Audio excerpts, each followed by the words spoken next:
Yes,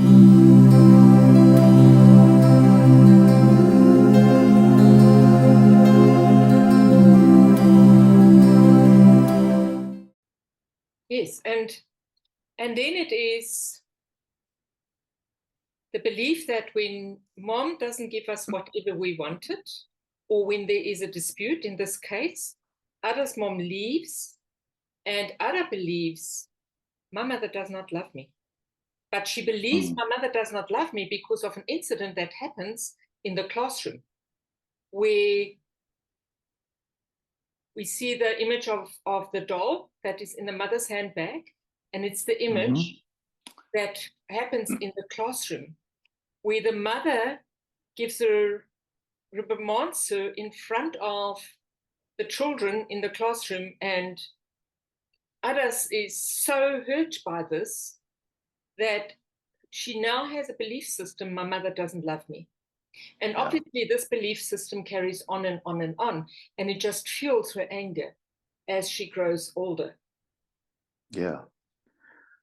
But then Ada's mom and a grandmother also have some stories, because there was also a kind of when Ada's mom came with a beautiful, joyous announcement that she's going to get married, then the grandmother slapped her. So it's kind of like a repetitive theme there.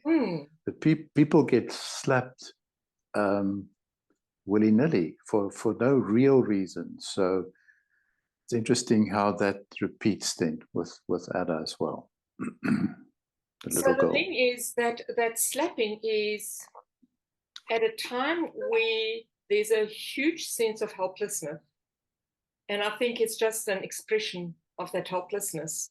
We don't know what's behind the pain between the mother slapping her daughter, other than, I don't want you to marry that man. Yeah. And then the mother is also the one who notices that the husband has another woman by the side.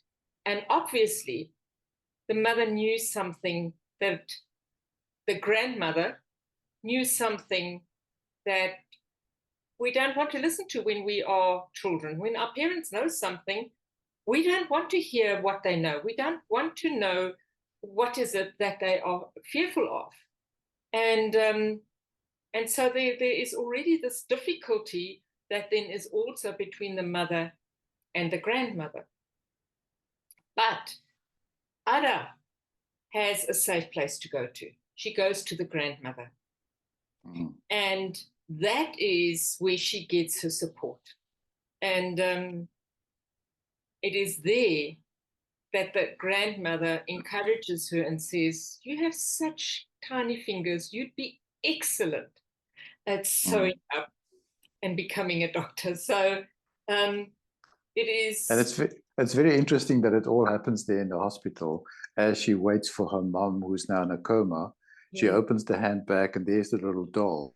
Another beautiful transitional scene builder by the scriptwriter that takes us to the past, but in the present moment, and how that triggers the memories in Ada about what her mother's words were in terms of you could become a doctor.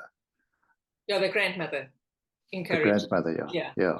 Because she had a very close relationship to the grandmother, and therefore is also the mirror that comes into the effect. The mirror that we saw in earlier episodes is... That's right. Yeah. Where the mirror comes in, and where there is that closeness of the brushing of the hair, because that's a connection between mother and daughter, that brushing of the hair. So we now have two devices, and then we will see later in this episode a third device, and that is the sewing machine that Fico now fixes up, which is also part of those earlier scenes in the previous episodes. Yeah. So it's little memory, shall I say, tokens that we hold on to, and that bring back an important scene in our life. So